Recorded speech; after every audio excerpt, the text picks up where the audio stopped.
நம்மளாம் சேர்ந்து வேதத்தில் 37ஆம் சங்கீதம் 34ஆம் வசனத்தை நம்மளாம் சேர்ந்து வாசி போகிறோம். வேதத்தில் வைத்திருக்க எல்லாரும் வேதத்தில் 37ஆம் சங்கீதம்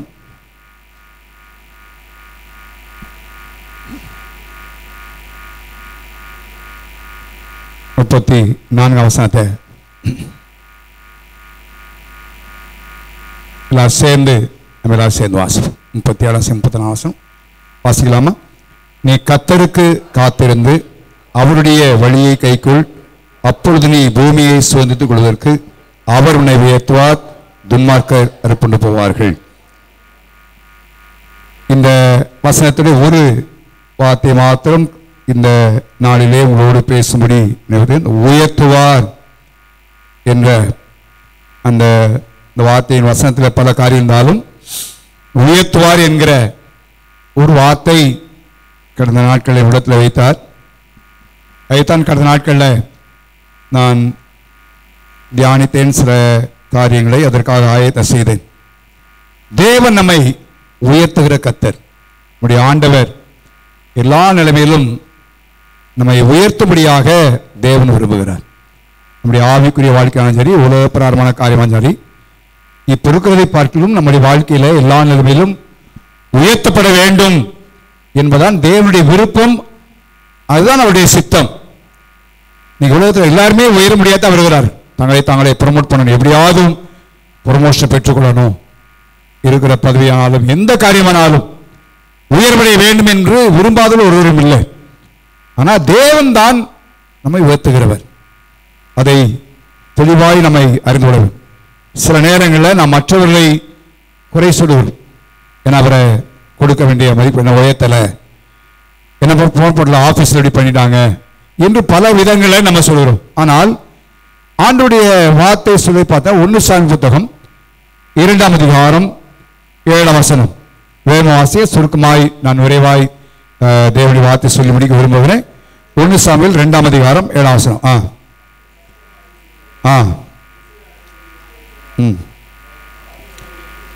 அவர்தான் தாழ்த்துகிறவரும் எப்படிப்பட்ட இருக்கிறானா உயர்த்துகிறவருமா இருக்க. அவர்தான், வேறு யார்? அவர்தான் தாழ்த்துகிறவர், அவர்தான் உயர்த்துகிறவர். அவர் இல்லாம உயரடைய முடியாது. அவர் இல்லாமல் நம்மை நாம் உயர்த்திக் கொள்ள முடியாது, எந்த உயரம் பெற்றுக்கொள்ள முடியாது. ஆனால் தேவன் நம்மை உயர்த்துகிற கர்த்தர். நம்முடைய கண்கள் அவர் மேல பதித்திருக்கணும். எப்படிப்பட்ட விதங்கள்ல அவர் உயர்த்துகிறார் என்பதை குறித்து அடுத்த வார்த்தை சொல்லப்படுகிறது. 8ஆம் வசனத்தை வாசிப்போம். அவர் சிறியவனை புழுதியிலிருந்து எடுத்து எளியவனை எப்படி உயர்த்துகிறார்? குப்பையிலிருந்து உயர்த்துகிறார். ஒன்றுமில்லாத நிலைமையிலிருந்து உயர்வடைவதற்கு நம்மிடத்தில் வேற ஒன்று வேண்டிய அவசியம் இல்லை. ஒரு திறமையோ பணமோ மற்ற காரணங்கள் அவர்களை ஆண்டவர் செய்கிற காரியம் அதுதான். ஆண்டவர் புழுதியிலிருந்து அங்கே இருந்து எடுத்து ஒரு உயர்த்துகிறார். அவனை பிரபுக்களோடு என்ன செய்யாருங்க? உட்காரவும் மைமையில் சிங்காசனம் பண்ணுகிறார். இது ஆண்டவர் செய்கிற காரியம். வேதத்தில் பல மனிதருடைய வாழ்க்கையை நாம் பார்க்கிறோம். அனுபவத்தின் வாய் பலருடைய ஜீவியங்களை நம்ம பார்க்க முடியும். தேவன் உயர்த்தாதபடி நம்ம யாரும் உயர்த்த முடியாது. ஆண்டவரே, இந்த வரப்போற நாட்கள் எப்படிப்பட்ட காலங்கள் இருந்தாலும் சூழ்நிலை இருந்தாலும் நமக்குள்ள ஒரு காரியம் இருக்கணும். தேவன் என்னை உயர்த்துவார். ஹல்லேலூயா. அவர்தான் உயர்த்துவார். இது தாவீது நன்றாக இருந்தாலும் அவனும் அதை ரிப்பீட் பண்ணுகிறான். சங்கீதத்தில் நீங்க பார்த்தீங்கன்னா அவனும் குப்பையிலிருந்து தேவனை உயர்த்த 113ஆம் சங்கீதம் 7ஆம் வசனம் வாசிங்க. 113:7 அவர் சிறியவனை புழுதி தூக்கி விடுகிறார், எளியவனை குப்பையிலிருந்து உயர்த்துகிறார். எந்த இடத்துல இருந்தாலும் ஆண்டவரால உயர்த்தப்படுவதற்கு தடை இல்லை. சில இடங்களை குறித்து சொல்வார்கள், தன்னுடைய குடும்ப சூழ்நிலை குறித்து சொல்லுவாங்க, சிலர் தங்களை குறித்து சொல்லிக் கொள்வார்கள். அதெல்லாம் இல்லை. அது எந்த குப்பையிலிருந்த காரியமானாலும் சரி, ஒன்றுமே இல்லையானாலும் அந்த இடத்திலிருந்து நம்முடைய தேவனால் நம்மை உயர்த்த முடியும். ஹல்லேலூயா. அந்த காலில் பானும், என் தேவனால் நான் என்ன செய்வேன்? உயர்வேன். அதை அறிக்கை பண்ணுவோம், விசுவாசிப்போம். கர்த்தர் வருகிற நாட்களில் நிச்சயமாய் வருவதை பண்ணுவார். நான் சொல்றது, அந்த உயர்வு என்கிற வார்த்தையை உயர்த்துதல், உயர்வு, இந்த ப்ரொமோஷன் கிடைக்கிற ஒரு நிலைமை குறித்து நான் யோசித்தவில்லை. வேதத்தில் சிலருடைய அனுபவத்தையும் சில வசனங்களையும் தேவனிடத்தில் வைத்தார். அதுதான் இரவு நான் உட்கார்ந்து 9 தான் வந்தேன். ஒரு 11 வரைக்கும் உட்கார்ந்து தேவனுடைய வார்த்தைகளை ப்ரிப்பேர் பண்ணி, ஏற்கனவே நான் அங்கே இருக்கும் பொழுது ஒரு சில இருக்கும் பொழுது சில வசனங்களை தியானித்து அதை ஒழுங்குபடுத்தி நேற்று வந்து உட்காந்துருது. திரும்பி நைட்டு படுத்திருக்கும் பொழுதும் ஆண்டவர் இன்னொரு வசனத்தையும் ஆண்டவர் ஞாபகப்படுத்தினார். அந்த நேற்று யோசிச்சு ஜெபம் பண்ணிட்டே படுத்துக்கும் பொழுதும் இன்னொரு வார்த்தை ஆண்டவர் உயர்த்துவதை குறித்து ஆண்டவனோடு பேசினார். அதைத்தான் இந்த காலவெளியில் உங்களோடு நான் பகிர்ந்துபடியாக நான் நிறுவுகிறேன். 89ஆம் சங்கீதத்திலே அங்கே தேவனுடைய வார்த்தை சொல்லப்பட்டதை நாம் பார்க்கிறோம். 89ஆம் சங்கீதம்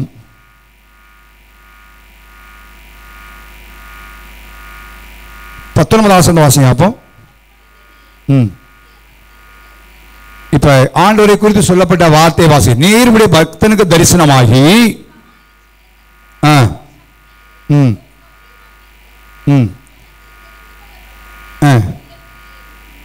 ஜனத்தில் தெரிந்து கொள்ளப்பட்டவரை யாரை கர்த்தர் உயர்த்துகிறாரா?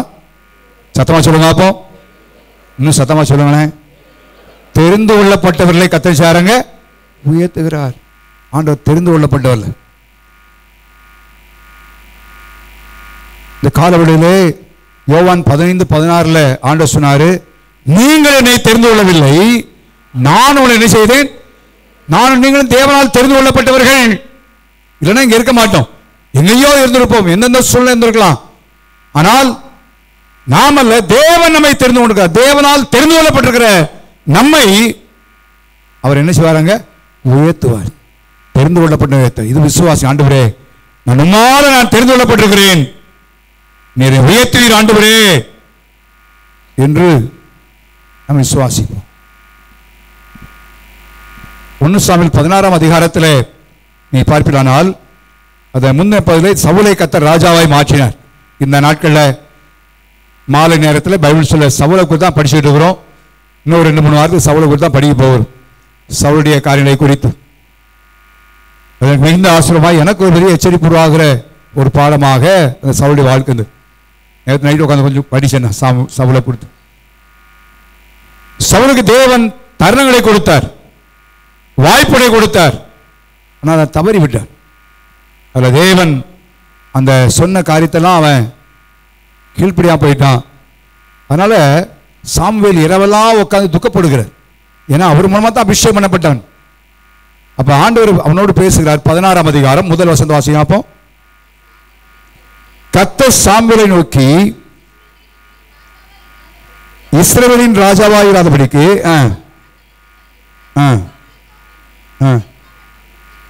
நீ எந்த மட்டுமா துக்கித்துக் கொண்டிருப்பாய்?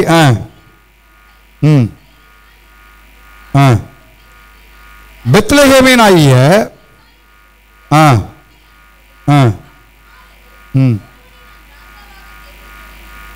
அங்க சொல்றாரு, ஆண்டவர் தெரிந்து கொண்டார்.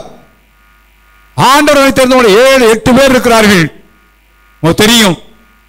ஈசாய் வீட்டுக்கு போகும் பொழுது சாமுவேல் தீர்க்கதரிசி போகிறார்.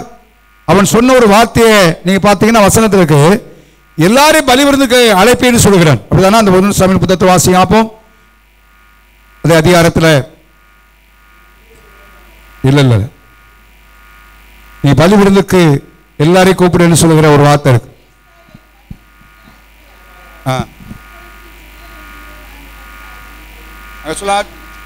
ஈசாயை பலிவிருந்துக்கு நினைச்சுவாயாக அழைப்பாயாக என்று சொல்லுகிறான்.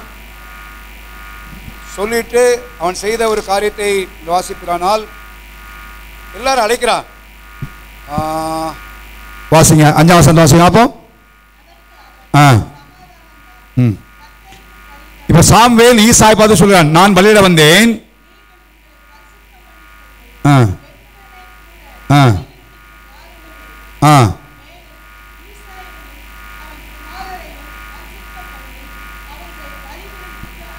யார் யாரால்தான் ஈசாயும் குமாரெல்லாம் பசுல் பண்ணி பண்ணுவாங்க.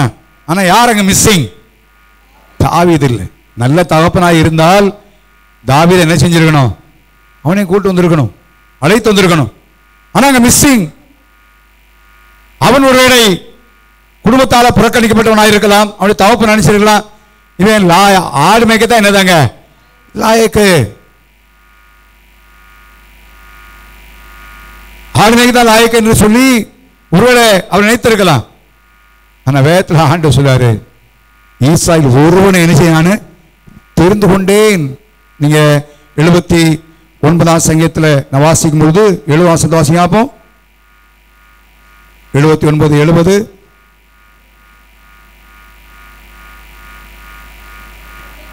78 70 தம்முடைய தாசனாகிய தாவீதை தெரிந்து கொண்டு ஆட்டு தொழுவத்திலிருந்து எடுத்தார். பாருங்க, எங்கேயோ ஒரு காரியத்தில் இருந்தான். நானும் நீங்களும் எங்கெங்கயோ இருந்தோம். ஆனால் தேவன் நம்மை தெரிந்து கொண்டிருக்கிறார். அவை தெரிந்து கொண்டவர்களை கர்த்தர் நிச்சயமா என்ன செய்வாராங்க? உயர்த்துவார், உயர்த்துவார். ஆண்டவர் தெரிந்து கொள்ள உயர்த்துவார். நான் நீங்கள் தேவனால் தெரிந்து கொள்ளப்பட்டவர்கள். ஆடுகளின் பின்னாலே இருந்தான். ஆடு மிகத்தான் சரி, அவருடைய வாழ்க்கையில எல்லாவற்றாலும் மறக்கப்பட்ட ஒரு சூழ்நிலை காணப்பட்ட நிலைமையில காணப்பட்டாலும் சரி, உலகம் அவனை குறித்து என்ன நினைத்தாலும் சரி, குடும்பம் என்ன நினைத்தாலும் சரி, கூட இருக்கிற சகோதரர் என்ன நினைத்தாலும் சரி, தேவன் நான் ஒருவனை தெரிந்து கொண்டு, இந்த வார்த்தை மிக முக்கியம், தெரிந்து கொண்டு. அதான் ஆண்டவர் புதிய ஏற்பாடுல ரொம்ப அழுத்தமா சொல்றார், நான் உங்களை தெரிந்து கொண்டேன். நானும் நீங்களும் தேவனால் தெரிந்து கொள்ளப்பட்டவர்கள். கர்த்தர் இத்தனை நாட்கள் நம்ம பாதுகாத்து வந்திருக்கிறார். எத்தனையோ தீமைகள், இக்கட்டுகள் எல்லாவற்றையும் கர்த்தர் விளைக்கிறமை நடத்திருக்கிறார் சொன்னால் தேவனுடைய தெரிந்து கொள்ளுதல். ஆகவே கர்த்தர் நிச்சயமாய் நம்மை உயர்த்துவார் என்பதை நாம் அறிந்து கொள்ளும்.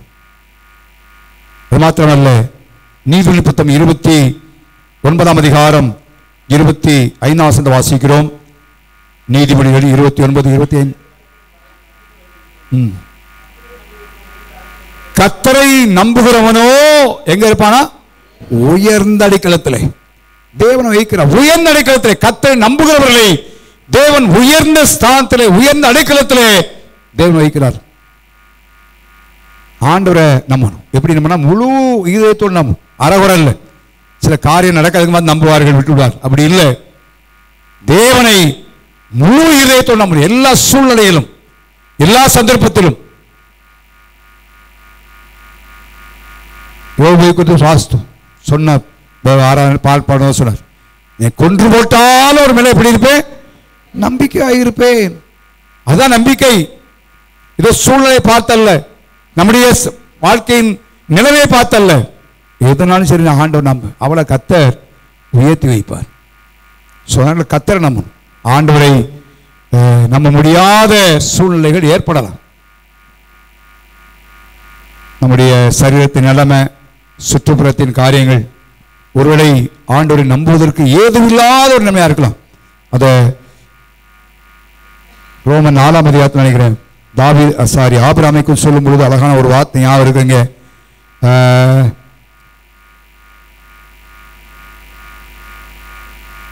நம்புகிறதற்கு ஏதுமில்லாதிருந்தும் என்று எழுதப்பட்டிருக்கிறது. அதை என்ன செய்தானாங்க? நம்புவதற்கு ஏதும் இல்லை. கொஞ்சம் கூட அந்த சிம்டம் அல்லது கொஞ்சம் ஒரு அடையாளம் நம்புவதற்கு இல்லை. ஆனால் அதை நம்பிக்கையோடு விசுவாசித்தான் என்பதைத்தான் நாம் பார்க்க முடியும். இந்த நாட்களில் அவன் தன் சரீரத்தின் நிலைமையை, செத்து போனதையும் சாரோடைய கற்பம் செத்து போனதை என்ன செய்யல? அவன் நினைக்கல.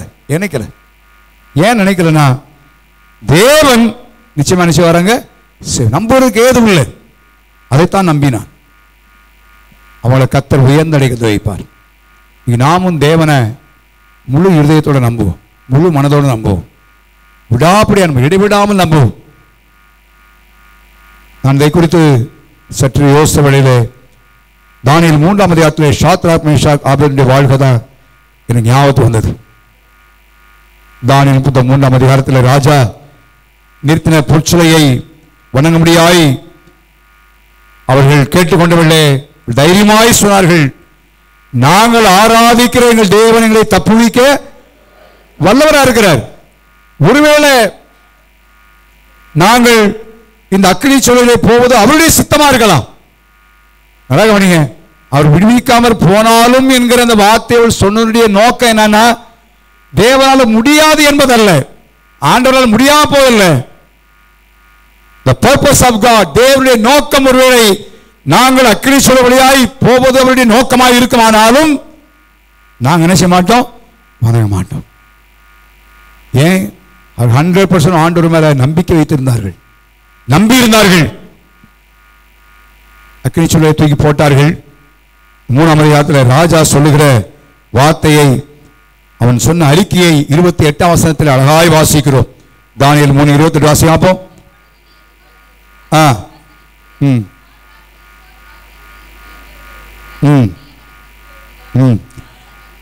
அவர்கள் தங்களுடைய தேவனை தவிர வேறொரு தேவனையும் என்ன செய்யல, சேவித்து பணியாமல். ரொம்ப அழகான வார்த்தை. இந்த வார்த்தை எனக்கு இந்த வார்த்தையை அந்த கன உயர்த்துவார் என்கிற வார்த்தை வரும் பொழுது, நம்புற உயர்த்த அழைக்கிறத வைப்பான்னு சொல்லும் பொழுது இந்த வார்த்தை, அவரையே நம்பி, யோசிச்சு பாருங்களேன், அவரை நம்பி இல்லை, அவரையே நம்பி தங்கள் சரீரங்களை என்ன செய்யறாங்கன்னா ஒப்பு கொடுத்ததினால் விடுவித்தது மாத்திரம் அல்ல. நீங்க அந்த அதிகாரத்தின் கடைசி வசனத்தை வாசிங்கன்னா, பின்பு ராஜா என்று எழுதப்படுகிறது. என்ன ராஜா எழுதப்படுகிறது? பின்பு. அவன் அவர் ஆண்டவர் மேல முழு நம்பிக்கை வைத்தார்கள். அக்கினி சூழலிலே போகக்கூடிய ஒரு நிலைமை ஏற்பட்டாலும், நாங்கள் அழிந்து போனாலும் எங்கள் தேவனை நம்புவோமே தவிர நீர் நிறுத்தின பொருட்களை வணங்க மாட்டோம் எங்கள் நம்பிக்கை இருந்ததுனால, அந்த நம்பிக்கையை நிமித்தமாக ராஜா ஷாத்ராக், மேஷாக், ஆபேத்நேகோ அவர்களை பாபிலோன் தேசத்திலே என்ன செய்தான்? உயர்த்தினான். அந்த வார்த்தை எல்லாம் உயர்த்தினான், உயர்ந்த இடத்துல வைத்தான். வேறொரு காரியம் இல்லை. அப்படி நம்பிக்கை. ஏதோ பெரிய காரியத்தை சாதிக்கவில்லை, தேவன் மேல் நம்பிக்கை. எனக்கு அன்பான கர்த்தருடைய பிள்ளைகளே, வாலிபர் நல்லா கவனிங்க. நீங்க தேவன் மேல உறுதியான நம்பிக்கை வைத்திருப்பீர்களானால் எவ்வளவு போட்டி நிறைந்த உலகத்தில் வாழ்ந்தாலும் கர்த்தர் உங்களை உயர்த்த முடியும். ஹல்லேலூயா. தேவன் மேல் நம்பிக்கை வைக்காம, கர்த்தர் நம்பாம உங்க வாழ்க்கையில தேவனுக்கு இடம் கொடுப்பால் இருப்பீர்களானால் ரொம்ப கஷ்டம். சாத்தார் அடிமையாய் கொண்டு போட்டவர்கள் யோசிப்பார் பாடணும். நிச்சயம் எல்லாருடைய கண்கள் அதை என்ன செய்யும்? பார்க்கும். சாத்ராக், மேஷாக், ஆபேத்நேகோ எல்லாரும் பார்த்தார்கள். அக்கினிக்குள்ளே தூளை தோக்கு போடும் போது எல்லாம் பார்க்கத்தான் செஞ்சாங்க. எல்லாருக்கும் முன்பாய் ராஜாவை உயர்த்தினான், உயர்த்தப்பட்டார்கள். எனக்கு அன்பான கர்த்தருடைய பிள்ளைகளை, கர்த்தர் நம்புவோம். ஒருவேளை காரியங்கள் விரோதமாக இருக்கலாம், நடக்காத போல காணப்படலாம், பல சந்தேகங்கள் எழுப்பலாம், கேள்விக்குறிகள் ஏற்பட நிலைமையெல்லாம் ஏற்படலாம். ஆனால் நாம் அஞ்ச வேண்டிய அவசியம் இல்லை. அவரையே நம்பினார்கள். ஆண்டவர் கைவிடலை, அவர் உயர்த்தி வைத்தார். பாபிலோன் தேசத்திலே உயர்த்தினான். எவ்வளவு பெரிய ஆச்சரியமான வார்த்தை. இந்த காலில் அதே ஆண்டவரைத்தான் நம்ம ஆராதிக்கிறோம், அவரே தான் நாம் பின்பற்றுகிறோம், அவரைத்தான் அறிந்திருக்கிறோம். அதனால்தான் 91ஆம் சங்கீதத்திலும் இதை தொடர்ந்து ஒரு வசனத்தை ஞாபகப்படுத்த. 91ஆம் சங்கீதம் அவர்களையே முன்னுதாரணமாய் காட்டி நான் சொல்ல விரும்புகிறேன். 91ஆம் சங்கீதம் 14ஆம் வசனம். என் நாமத்தை அவன் அறிந்திருக்கபடியால், ஷாத்ராக், மேஷாக், ஆபேத்நேகோ ஆண்டவருடைய நாமத்தை அறிந்திருந்தார்கள். அவனை தப்புவிக்க வல்லவர், அவர் பெரியவர், எரிகிற அக்கினி சூழலுக்கு தப்புவிப்பார். அவரை தெரியும், ஆண்டவரை பற்றி அறிந்திருந்தார்கள். அவர்தான் தைரியமா சொன்னாங்க. கர்த்தருடைய உயர்ந்த அடிக்கலத்திலே வைத்தார். இந்த வரப்போற நாட்களை தேவனால் நாம் உயர்த்தப்படுவார். கர்த்தர் நம்மை உயர்த்துகிற கர்த்தர் நிச்சயமாக உயர்த்துவார்.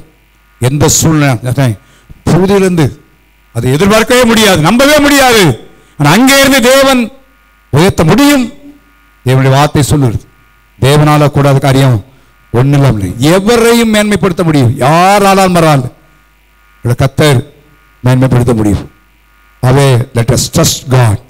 தேவனை முழுமையாய் நம்புவோம், முழுமையாய் நம்புவோம். எனக்கு எல்லாத்தையும் எனக்கு கொன்று போட்டால் அவன் நம்பிக்கையா இருப்பேன்.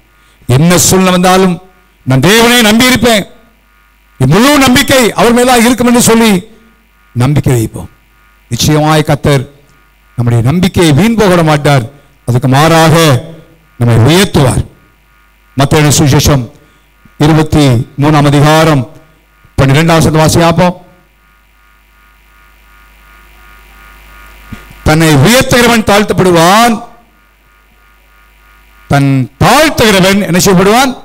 உயர்த்தப்படுவான். தேவனால் நம்ம உயர்வடைய வேணுமானா நம்மை நாம என்ன செய்யணும்? தாழ்த்த வேண்டும், தாழ்த்த வேண்டும். இன்னைக்கு செல்ஃப் ப்ரொமோட்டட், சுயத்தை முன்னேற்றுகிற ஒரு காலத்தில் வாழ்ந்துட்டு இருக்கிறோம். எல்லாவற்றிலும் சுயத்தை விளம்பரப்படுத்துகிற ஒரு நாட்கள்ல வந்திருக்கிறோம். ஆண்டவர் அப்படி இல்லை. ஆண்டவர் சொல்றாரு, இவனை தாழ்த்தினேன்னு சொன்னா நிச்சயமா நிச்சய அது பதிலாக உயர்த்தணும்னு சொன்னால் அங்க என்ன செய்யும்? தாழ்வும். தன்னைத்தானே உயர்த்த நினைச்சுதான் தாழ்வு. நான் வேதத்தில் யோசித்தேன், வேதத்தில் தியானிக்கும் பொழுது 2 பேருடைய வாழ்க்கை என் கண் முன்னால் வந்தது. ஒன்று அதோனியாருடைய வாழ்க்கை வந்துச்சு. சாலமோனை கர்த்தர் ராஜாவாய் தெரிந்து கொள்ள முன்பதாக அதோனியா ஒரு கூட்ட ஜனத்தை எடுத்துக்கொண்டு என்ன செய்யறானா? ராஜாவாக உயர்த்த தன்னை விரும்பினான். அவன் மிக மோசமான நிலைமை போயிட்டான். அதோனியா. ஆகான் அவன் அதே போல்தான், எவ்வளவு பெருமை, எவ்வளவு பெரிய காரியம், அவனையும் ஒண்ணும் நான் போயிட்டான். அதே நேரத்தில் தாழ்த்தினவர்கள் தங்கள் தேவனால உயர்த்தப்பட்ட ஒரு நிலைமையை நம்ம பார்க்க முடியும். நம்மை தாழ்த்த வேண்டும். நம்ம தாழ்த்துவதனால ஒரு நாள் நம்ம குறைஞ்சு போறதே இல்லை. நான் கடந்த நாள் அதை குறித்து யோசிக்கவில்லை. மொர்தெகாயுடைய வாழ்க்கையின் உள்ளத்துல ஞாபகத்தை கற்றுக் கொண்டு வந்தார். மொர்தெகாய் எஸ்தர் ராஜாத்தி அரண்மனையில் இருக்கும் பொழுது மொர்தெகாயுடைய இருப்பிடம் என்னன்னா அரமனை வாசல். எங்கதான் உட்காந்துருக்காங்க? இப்ப அரமனை வாசல். உங்களுக்கு தெரியும், காவற்காரர்கள் அரசனை கொல்லும்படியாய் திட்டம் தீர்ந்த வேளையிலே அது மொர்தெகாய் அறிந்து கொண்டான். எஸ்தர் வழியாய் சொல்லி அனுப்பினான். உண்மை என்று கண்டுபிடிக்கப்பட்டு அவர்கள் 2 பேரும் கொல்லப்பட்டார்கள். ராஜா உயிரோடு பாதுகாக்கப்பட்டார். ஆனா உடனடியாய் மொர்தெகாய்க்கு என்ன செய்யல? ஒரு நன்மை என்ன செய்யல? செய்யப்படலை. அதனால அவன் அதை குறித்து யோசிக்கல. இப்ப நம்மளாம் என்ன செஞ்சிருப்போம்? ராஜா உயிரோடு இருப்பது யாரால தான் உயிரோடு இருக்கிறாரு? என்னாலதான் சொல்லிட்டே இருப்போம். அப்படின்னா எல்லாத்தையும் சொல்லிடுவோம். ஒண்ணுமே செய்யல. அவன் பேசாம வாசல் உட்கார்ந்து இருக்கிறான். அது பிறகு தெரியும், ராஜா அந்த ஆமான் திட்டம் திட்டின ஒரு நிலைமை, ராஜாவுக்கு ஆண்டவர் ராத்திரில தூக்க வராமல் பண்ண நிலைமை, அந்த புத்தகத்தை வாசிக்க முடியாய், ஞாபகத்தை வாசிக்க முடியாய் அந்த ராஜா கொண்டு வர சொல்லி வாசித்துக் கொண்டிருந்த வேளையிலே மொர்தெகாயுடைய காரியம் எழுதப்பட்டது. அதை வாசிக்க ஏதாவது செய்யப்பட்டதான்னு கேட்க ஒன்னும் செய்யப்பட சொல்ல ஆமான் வர ராஜா கனமனுகிற மனுஷனுக்கு என்ன செய்யப்பட வேண்டும் என்ன அவன் யோசனை தன்னைத்தான் கனமன் ஒரு பெரிய லிஸ்ட் கொடுத்தான். லிஸ்ட் கொடுத்து எல்லாம் எழுதியாச்சு. ராஜா சொன்னான், வாசல் இருக்கிற மொர்தெகாய்க்கு போய் என்ன செய்ய செய். ஊரெல்லாம் பறைசாட்டப்பட்டு விட்டது. ஊரெல்லாம் சுற்றி கொண்டு வருகிறார்கள். எல்லா இடத்துலையும் செய்து விடுறாங்க. வாசிங்க இப்ப 11ஆம் வசனம் வாசிங்க. 6ஆம் அதிகாரம் 6ஆம் அதிகாரம் 11ஆம் வசனம் 11.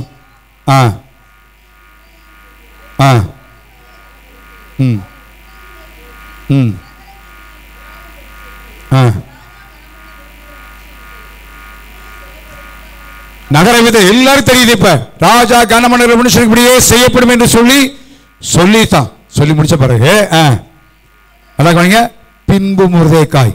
எல்லா சத்தமா சொல்லுங்க. அப்போ இந்த பைபிள்ல பின்பு என்கிற வார்த்தை மிக முக்கியமான வார்த்தை. அது பிறகு பெரிய பெரிய காரியங்கள் நடந்திருக்கு. பின்பு மொர்தெகாய் ராஜாவுடைய குதிரை உயர்த்தப்பட்டு தேசம் முழுவதும் நகரம் முழுவதும் சுற்றி விடப்பட்டு மிகுந்த மேன்மை உள்ள மனுஷனாய் எண்ணப்பட்டு பறைசாட்டப்பட்ட பின்பு மொர்தெகாய் எங்க திரும்பி வந்தானா? அந்த வாசல் தான். நம்மளா இருந்தா என்ன செஞ்சிருப்போம்? யோசிச்சு பாருங்களேன். கொஞ்சம் யோசிச்சு பாருங்களேன். கொஞ்சம் வாழ்வு வந்த உடனே தலையில நம்ம உதவி செய்யலாம் மறந்துடும் சில நேரத்தில். அப்படிதானா? கொஞ்சம் ஆசிரியப்பட்ட உடனே கண்ணு மூக்கு தெரியாமல் நடக்கிற மாதிரி சொல்லுவாங்க. தெரிகிறது இல்லை, முந்தின காலத்தில் யோசிக்கிறது இல்லை, எப்படி நம்ம என்னது இல்லை. ஆமான கதை பத்தி பிரச்சனை இல்லை. எவ்வளவு உயர்த்தினாலும் எவ்வளவு வயசுனாலும் சரி, ஏன் இருப்பிட எங்க தான் இருப்போம்? அரமண வாசல். அப்பா அரமண வாசல், அதெல்லாம் இப்போ சவங்க இருக்கிறேன். சாதாரண காரியம் அல்ல. நம்மளை சற்று யோசிச்சு பார்ப்போம். நமக்கு இப்படிப்பட்ட ஒரு சூழலை ஏற்பட்டு நம்மை இவ்வளவு பெருமைப்படுத்தி எல்லாம் செய்த பின்பு திரும்பி வந்து அது சில உட்காந்துருப்பாமனு யோசிச்சு பாருங்க. இல்லை, அது எதை குறிப்பிட தாழ்மை. அதை பற்றி எனக்கு எல்லா உயர்வும் தான் என்ன, அதை பற்றி பிரச்சனை இல்லை. நான் எப்பொழுதும் போல இருக்க விரும்புகிறேன். நான் கத்தர் விட்டாரா? இல்லை. இந்த அதிகாரத்தின் முடிவில் நீ பார்த்தீங்கன்னா ராஜாவுக்கு இரண்டாமானவனாய் மொர்தெகாய் உயர்த்தப்பட்டான். ஹல்லேலூயா, ஹல்லேலூயா. அப்ப நம்ம தாழ்மைப்படுறதுனால, தாழ்மையின் இடத்தை நாம் தெரிந்து கொள்வதனால தேவன் அப்படியே விட்டுவிட போறதில்லை. தேவன் பார்த்து கொண்டிருக்கிறார், பரலோகம் பார்த்து கொண்டிருக்கிறது. நம்மை தாழ்த்தும் தேவன் ஒரு நாள் வரும். எத்தனை காரியங்கள் வந்தாலும், எத்தனை தடைகள் வந்தாலும், எத்தனை மனிதர்கள் குறுக்கிட்டாலும் எல்லாத்தையும் விட்டுட்டு தேவன் மேல கொண்டு உட்கார வச்சிருவார். ஹல்லேலூயா. ஆச்சரியமான காரியம். அதை யோசிச்சு பார்த்து, நான் எப்படி இருந்திருப்பேன் யோசிச்சு பார். நம்ம அப்படி இருந்திருப்போமா? என்ன சொல்லியிருப்போம்? ராஜாவின் உயிரை நான் பாதுகாத்திருக்கிறேன், மாத்திரமல்ல இப்ப ராஜாவே என்னை கனம் பண்ணி இருக்கிறாரு. இப்படிப்பட்ட சூழ்நிலை, இப்படிப்பட்ட நிலைமை வந்துருச்சு அப்படி இல்லை. எங்க போனாலும் சரி அரண்மனை வாசல் தான். ஹல்லேலூயா, ஹல்லேலூயா. அதனால என்ன படித்தாலும் சரி, சில காலேஜில் போனோடனே ஸ்கூலில் இருக்கிற நிலைமை மாறிடும். காலேஜில் போனோடனே வித்தியாசமாகிடுவாங்க. எந்த காலேஜில் போனாலும் எங்கே போனாலும் சரி, இந்த தாழ்மை என்கிற இருதயம் எல்லாருக்கும், எங்கே வேலை பார்த்தாலும் சரி, தேவனுடைய பிள்ளைகள் தாழ்மையாக இருக்க முடியும். ஹல்லேலூயா, ஹல்லேலூயா. தாழ்மையாக எப்போ தாழ்மையாக இருக்க முடியும்? கவனிங்க. என்னால் ஒன்று எல்லா காரியத்தையும் செய்ய முடியாது என்கிற ஒரு நிலைமையில யோசிப்போமானா தாழ்மை தன்னால் வரும். அநேகருக்கு ஏன் பெருமை வருது? எனக்கு யாரும் தேவையில்லை, எவரும் தேவையில்லை, பெருமை இல்லை. உலகத்தில் ஆண்டவர் எப்படி படைத்திருக்கிறான்னா இன்டர்டிபெண்டன்ட், ஒருவரை ஒருவர் சார்ந்திருக்க முடியாத கர்த்தர் உண்டாக்கி இருக்கிறார். ஹல்லேலூயா. ஒருவரை சார்ந்திருக்கணும். பெரிய வீடு கட்டுறீங்க, நீங்க கோடீஸ்வரன் தான். ஆனால் கட்டுறதுக்கு யார் வேண்டியிருக்குது? ஒரு இன்ஜினியர் வேண்டியிருக்குது. இன்ஜினியர் பெரிய இன்ஜினியர் தான், அவருக்கு கொத்தனார் வேண்டியிருக்கு. நம்ம பார்த்துக்க எத்தனை இன்ஜினியர் கொத்தனாரை போய் கெஞ்சிக்கிட்டு இருப்பாங்க தெரியுமா? எத்தனை போலீஸ் ஆஃபீஸர்ஸ் வீட்டில் போய் கொத்தனார் வீட்டில் எப்பா எப்படியாவது முடிச்சு, இவர் நின்னார்னா அங்கே நடக்குமா எல்லா பேரும். ஆனால் இவர் வீட்டை கட்டுறதுக்கு அவர் யாரை நம்பி இருக்கிறதுக்கு? கொத்தனார். ஒரு கரண்டு போயிடுச்சுன்னு சொன்னால் ஒரு வயர்மனை, சாதாரண வயர்மன் நம்பி இருக்கும். நான் எல்லாம் சகலகலா வல்லவன் ஏற முடியுமா? முடியாது. இதை நினைச்சோன்னா என்ன வராது? சத்தமாக சொல்லுங்களேன். பெருமை வராது. எனக்கு மற்றவர்கள் தேவை. ஆண்டவர் அப்படி தான் உண்டாக்கி இருக்கிறார். மற்றவர்கள் தான் உண்டாக்கியிருக்கு. மற்றவர்கள் தேவை நமக்கு. நான் எவ்வளோ பிரசமனாலும் எவ்வளோ ஸ்டடி ஆகிட்டுனாலும் அங்கே எனக்கு போகிறதுக்கு டிரான்ஸ்லேஷன் பண்ணுறதுக்கு ஒரு ஆள் என்ன செய்யணும்? வேணும். அதோட போனேன் சத்தீஸ்கரில், அங்கே ஹிந்தி, ஒரிசாவில் ஒரியா பாஷை, ரெண்டு வித்தியாசமான காரியம். போன அன்னைக்கு அந்த டிரான்ஸ்லேட் வரல. கடைசியில் அங்கே இருக்கிற ஒரு ஒருத்தர் கொண்டு தான், அவருக்கு தமிழ் தெரியும், இங்கிலீஷ் தான். நான் இங்கிலீஷ் போய் கொண்டு போகல. நான் கேட்டேன், எப்பயுமே தமிழில் அங்கே பேசுகிற ஆளுனால கடைசியில் இங்கிலீஷில் தான் பேசினேன். அவரை தான் நம்பியிருக்க வேண்டிய எப்படியாது? எனக்கு எல்லாம் தெரியும், பேச முடியுமா? இல்லை.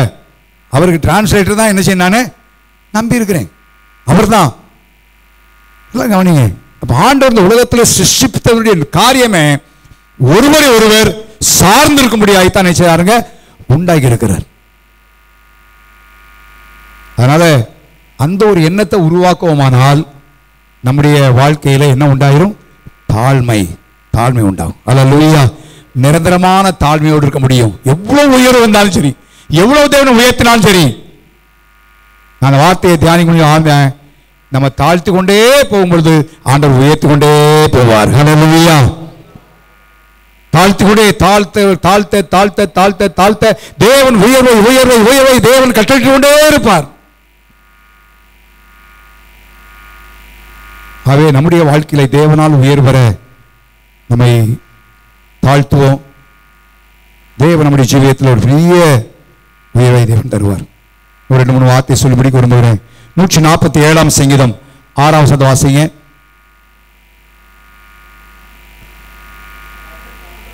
கர்த்தர் சாந்த குணமுள்ளவர்களை உயர்த்துகிறார். யாரை உயர்த்துகிறாரோ? சத்தமா சொல்லுங்க. சாந்த குணம்னா என்ன? சத்தமா சொல்லுங்க. வாய் எல்லாரும் வாய் அசைகிறது தெரியுது இங்கிருந்து பார்த்தா, ஆனால் சத்தம் வர மாட்டேங்க. சாந்தம்னா என்ன? இயேசு சொன்னார், நான் சாந்தமும் பூமியிலே மோசேயை போல சாந்தமுள்ள மனுஷன் ஒருவனுமே இல்லை. அப்படின்னா என்ன? சாந்தம்னா என்ன?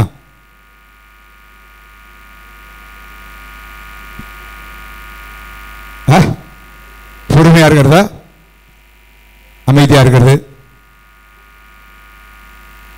சாந்தம்னா நான் என்ன சொல்றேன்? சாந்தம்னா இயேசு சாந்தம் உள்ளவர், அப்படிதானா?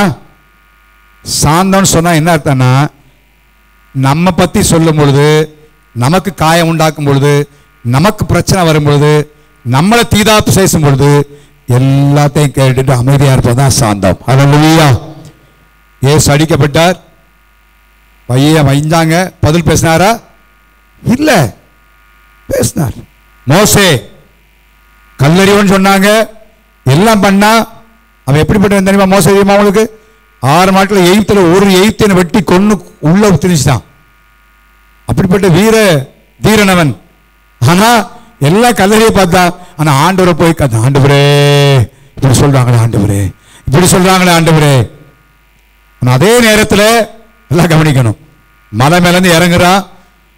ஆரோனும் ஜனங்களும் பொன் கன்றுக்குட்டியை செய்து வணங்கி ஆர்ப்பரிக்கிறார்கள். கையில் இருக்கிற உடன்படிக்கைப்படி பதவியை உடைச்சு விட்டான். அப்படிதானா? இயேசு தேவாலயத்துக்குள்ள போறாரு, கல்லர் குலையாக்கி இருக்கிறார்கள். ஆண்டவர் சவுக்க உண்டு பண்ணி அவர் என்ன செய்யறான்? அடித்துரத்தினார். அது என்னன்னா சரியான காரியம். தாங்கள் காயப்பட்டதற்காக அல்ல, தங்களுடைய வாழ்க்கையிலே மற்றவர்கள் தீமை செய்ததற்காக அல்ல. நாம் துன்பப்படும் பொழுது, நாம் உத்தரப்படும் பொழுது, நம்மைக்கு தவறாக பேசும் பொழுது நாம் பதில் செய்யாமல் இருப்பது, அதுதான் பொறுமை. அல்லேலூயா. அதுதான் சாந்தம்.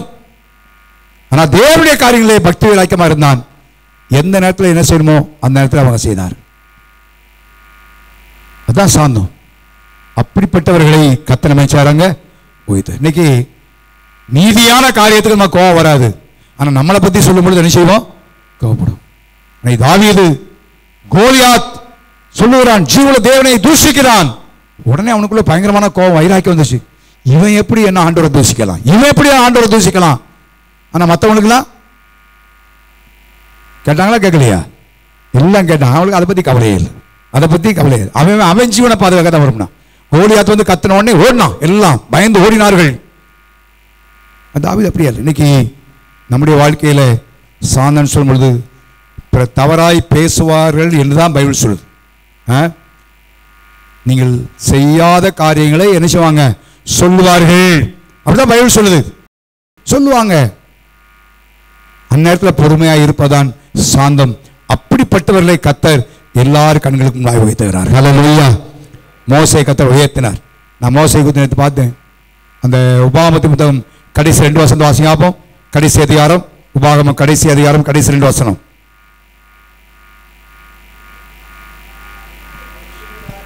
எல்லாருக்கும்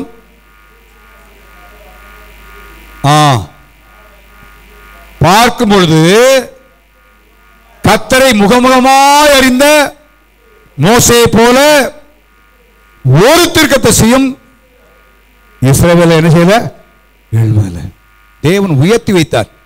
அதனாலதான் ஆண்டவர் இயேசு இந்த உலகத்தில் வந்து ஊழியம் செய்ய ஆரம்பித்தார். ஊழியம் செய்ய ஆரம்பித்தது பல காரியத்தை சொன்னாரு. ஆனா யூதர்கள் என்ன சொன்னார் தெரியுமா? நீ என்ன சொல்றது? மோசே எங்களுக்கு அப்படி சொல்லி இருக்கிறாரு என்று சொன்னார்கள். ஹல்லேலூயா.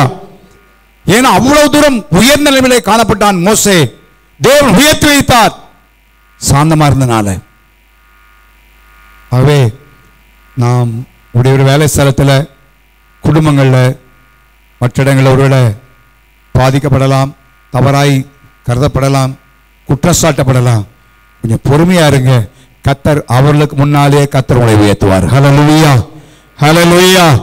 தேவனை செய்வார். தேவன் உயர்த்துகிற ஆண்டவர்.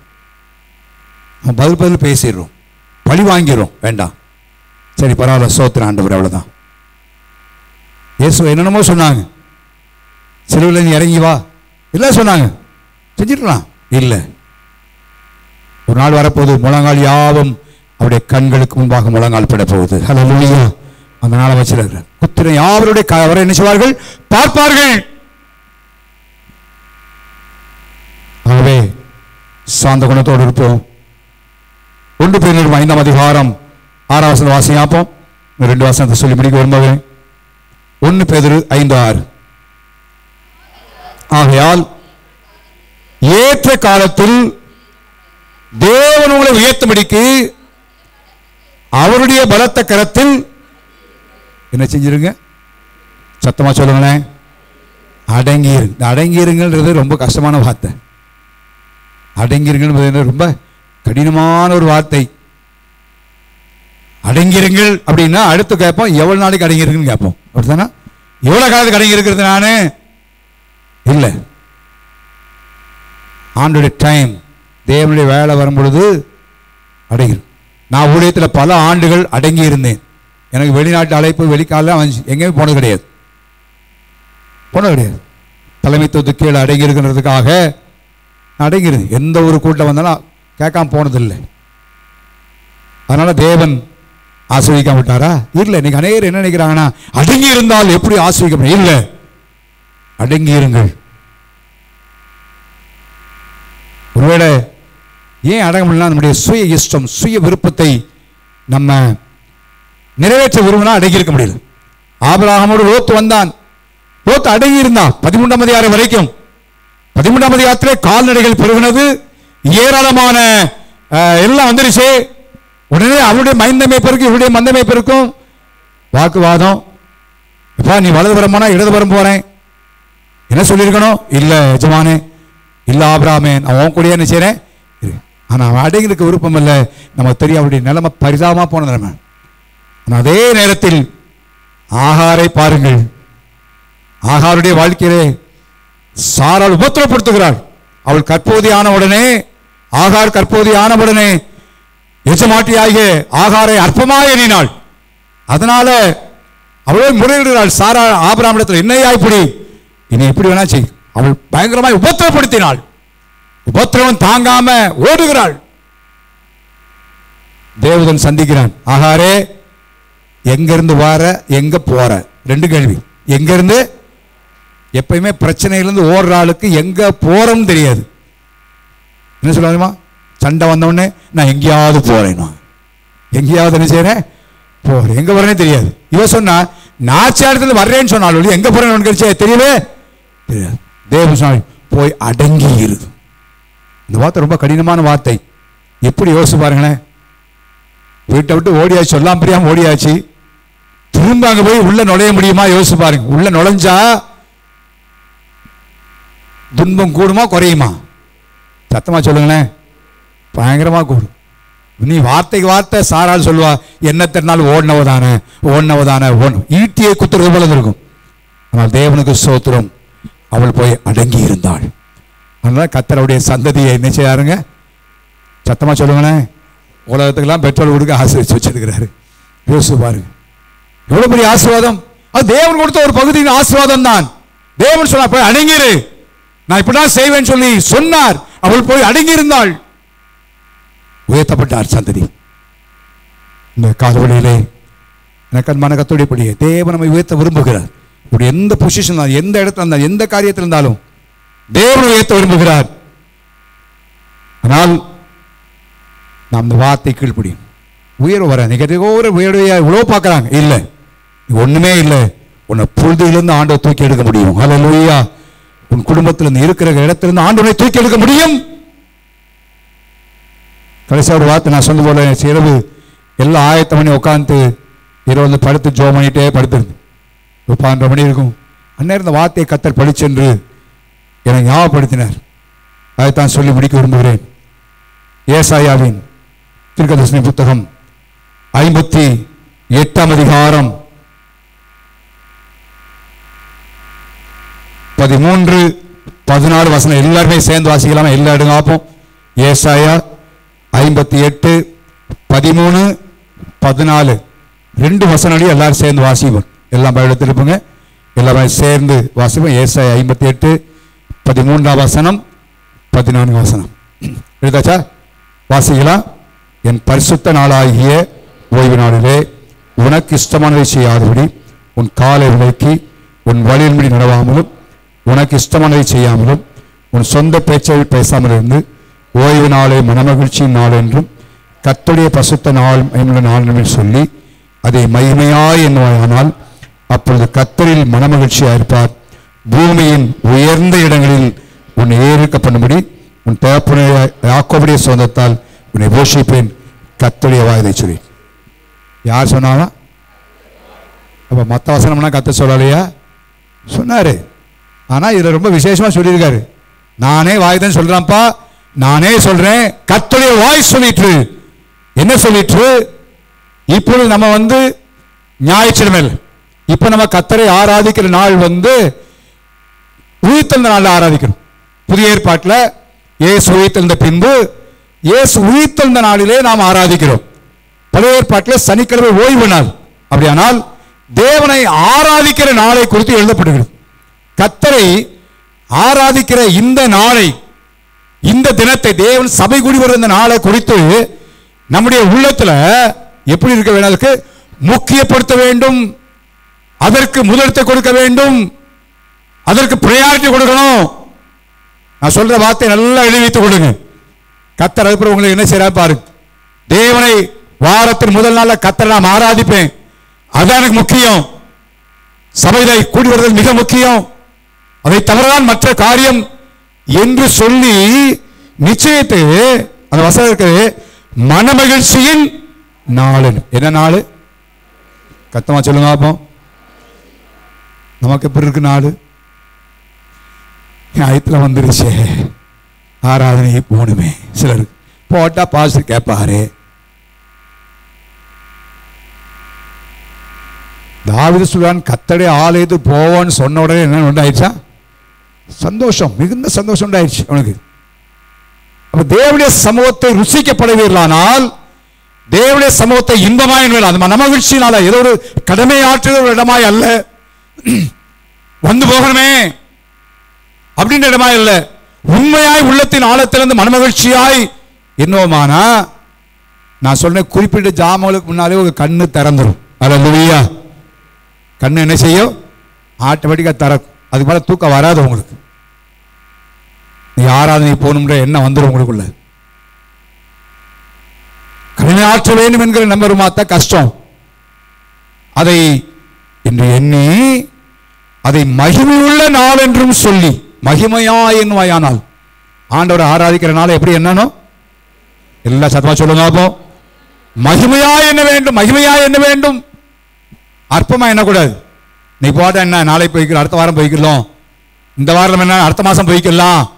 இல்லை, இந்த நாளை மற்ற 6 நாளை காட்டிலும் தேவனை ஆராதிக்கிற இந்த நாளை உங்க உள்ளத்தில் முக்கியப்படுத்தி மகிமையா என்னவையானால் தேவனுடைய வார்த்தை சொல்ல, அப்பொழுது கர்த்தரில் மனமகிழ்ச்சி அனுசிவாய், இல்லைன்னா முறுமுறுத்துக்கிட்டே இருப்பேன்னு அர்த்தம். வாரம் முழுசும் 6 நாள் என்ன வரும்? முறுமுறுப்பு, சங்கடம் இல்ல. இந்த நாளை மனமகிழ்ச்சி நான் மீதி நாளை பூரா ஆண்டவர் பார்ப்பார். அது மாத்திரமல்ல, பூமியின் உயர்ந்த இடங்களில் உன்னை என்ன செய்வாங்க? ஹல்லேலூயா. ஆண்டவர் ப்ரமோட் பண்ணுவார். இந்த கால்வடியிலே ஆண்டு நாளும் வாலிப பிள்ளைகள் சொல்லுகிறேன், உங்களுடைய பிள்ளைகளுக்கு கற்றுக் கொடுங்க, சின்ன பிள்ளைகளுக்கு கற்றுக் கொடுங்க, எந்த பாடுபட்டு ஞாயிற்றுக்கிழமையில ஆராதனைக்கு வர வேண்டும் என்று. ஞாயிற்று ஆராதனை இருக்கணும்.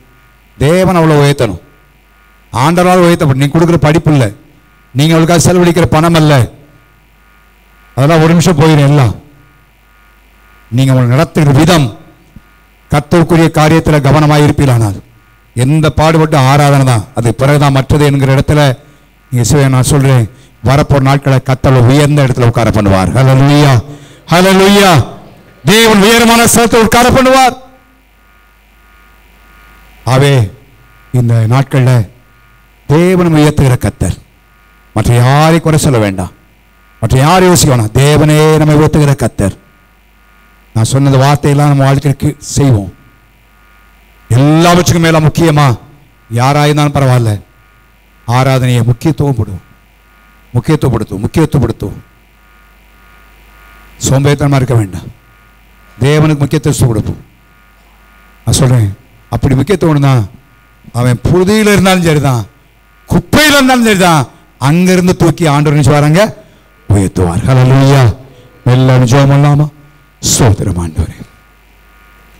ஓ ஹல்லேலூயா. எல்லாரும் எழுப்போம். இந்த காலையில் அவர் உன்னை உயர்த்துவார். தேவன் உன்னை உயர்த்துகிற தேவன். பிள்ளைங்களா கவனிங்க, ஆண்டவர் உயர்த்தாம உங்க படிப்பு உங்களை உயர்த்தாது, உங்க திறமை உங்களை உயர்த்தாது, உங்க தாளந்து உயர்த்தாது, உங்க ஃப்ரெண்ட்ஸ்னால உயர்வடைய முடியாது. தேவன் தான் உயர்த்தணும். எல்லா காரியத்திலும் அவர் உயர்த்துவார். யாரா இருந்தாலும் பரவாயில்ல, ஒரு புலியில் இருந்தாலும் பரவாயில்ல, எளியவனா இருந்தாலும் பரவாயில்ல, குப்பையில் இருந்தாலும் பரவாயில்ல. அப்படின்னா என்ன, அவ்வளவு தாழ்ந்த இடம், அதிலிருந்து கர்த்தரை உயர்த்த முடியும், தேவனால் உயர்வடைய முடியும். இந்த காலவெளியிலே நம்ம ஆண்டவருடைய சமூகத்தை ஒப்பு கொடுப்போம். ஆண்டவரே, நம்மால உயர்வடையணும்ப்பா, நீ தருகிற உயர்வு வேணும் ஆண்டவரே. தெரிந்து கொள்ளப்பட்ட நான் உயர்த்துகிறப்பா, நம்மால தெரிந்து கொள்ளப்பட்டிருக்கிறேன், நீ என்னை உயர்த்தணும். நான் என்னை நானே தாழ்த்தின ஆண்டவரே. எனக்குள்ள கிருபைகள் தாழ்ந்து கொடுத்துருக்கீங்க, பெருமை அடையக்கூடாது. நம்ம நம்பணும் ஆண்டவரே, நம்ம நம்பணுமாப்பா. என்ன வந்தாலும் பரவாயில்ல, நீங்க தான் நம்பிக்கையோடு இருக்கணும்.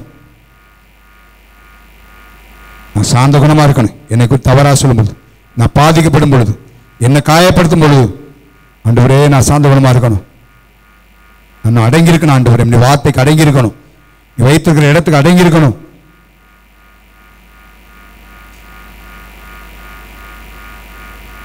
இந்த நாளை நான் மகிமையா என்னமப்பா ஆண்டவரை கூடி வர ஆராய்க்கு நாள் அற்பமா எண்ணக்கூடாது.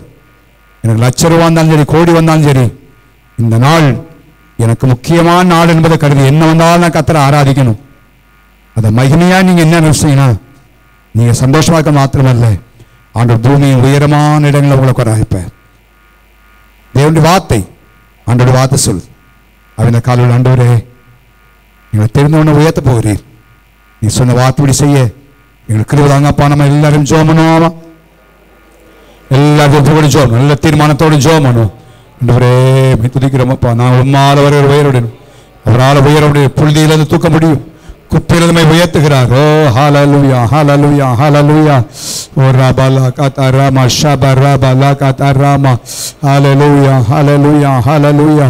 தேவனே நீ தருகிற உயர்வு, நீ தருகிற உயர்வு, நீ தருகிற உயர்வுப்பா. ஹல்லேலூயா. ஸ்தோத்திரம் ஆண்டவரே, உமக்கு ஸ்தோத்திரம். எங்கள் பரலோகத்தின் பிதாவே, தர்மியான நாளுக்காய் ஸ்தோத்திரம் ஆண்டவரே. இந்த நாளில் நீர் எங்களை உயர்த்துகிற தேவன் ஆண்டவரே, நீ குப்பையிலிருந்து புழுதியிலிருந்து தூக்கி வைத்து விடுப்பா ஆண்டவரே. நீரே உயர்த்துகிற கர்த்தர், உண்மை அல்லாமல் எங்கள் வாழ்க்கையில உயர்வு இல்லை ஆண்டவரே. எங்களை தெரிந்து கொண்டிருக்கிறீர், உயர்த்தபடியாகவே தெரிந்து கொண்டிருக்கிறீர் ஆண்டவரே. நான் உயர்வடைய வேணுமானால் முழுமையாய் நம்ப ஆண்டவரே, எங்களை நாங்களே தாழ்த்த சார்ந்த உள்ளாயிருக்க எங்களுக்கு கிருபையாய் ஜெபிக்கிறோம், கிருபையாய் ஜெபிக்கிறோம். எல்லாவற்றையும் மேல ஆண்டவரே நீ ஆராதிக்கிற இந்த நாளை முக்கியப்படுத்தணும் அப்பா. இந்த கனத்துக்குரிய நாளா என்னன்னு ஆண்டவரே, மகிமையின் நாளா என்னன்னு அப்பா, எங்க ஒவ்வொருக்கும் எப்படி கிருபையாய் ஜெபிக்கிறோம். இதன் வரப்போற நாட்கள்ல நீர் எங்களை உயர்ப்பினதை நான் பார்க்கட்டும், எல்லாருடைய கண்களும் பார்க்கட்டும், சுற்றியுள்ள கண்கள் பார்க்கட்டும், எங்க சபை பார்க்கட்டும், குடும்பம் பார்க்கட்டும், நண்பர்கள் பார்க்கட்டும். நீ பாபிலோன் தேசத்துல சாத்தா மேசை உயர்த்தீங்கப்பா, எல்லாருடைய கண்களுக்கு முன்னாடி மோசே உயர்த்தினீர், தாவீதை உயர்த்தினீர், யோசேப்பை உயர்த்தினீர், ஆகாரை உயர்த்தினீர். எங்க வாழ்க்கையை நீ உயர்வடைய பண்ண முடியும். செய்து இந்த வாரம் செய்த வேலை பிரயாணங்கள், படிப்புகள், தொழில் பற்றி எல்லாத்தையும் கதை பொறுப்படும். 2 நாளை எல்லாவற்றையும் பொறுப்படுப்பீராக. உமக்கே நாங்கள் சகல கணத்தை மேமே துதி இயேசுவின் நாமத்தில் பிதாவே. நான் இரத்தத்தில் மறைந்துள்ளேன், இயேசு இரத்தத்தில் மறைந்துள்ளேன், இயேசு இரத்தத்தில் மறைந்துள்ளேன். ஏத்தீங்கும் என்னை அணியாதே, ஏத்தீங்கும் என்னை அணியாதே. தீங்கில்லை, தீங்கில்லை, தீங்கில்லை, தீங்கில்லை, தீங்கில்லை, தீங்கில்லை, தேங்கில்லை தேங்கில்லை தேங்கில்லை, சாத்தான் தீமை செய்ய முடியாது, தீங்கும் என்னை அணுகாது. கர்த்தராகிய இயேசு கிறிஸ்துவின் கிருபையும் பிதாவாகிய தேவனுடைய அன்பும் பரிசுத்தருடைய பாதலும் பராமரிப்பும் நம்மை யாவரோடும் கூட இருப்பதாக. ஆமென். ஹல்லேலூயா. கர்த்தரை ஆசீர்வதிப்பாராக.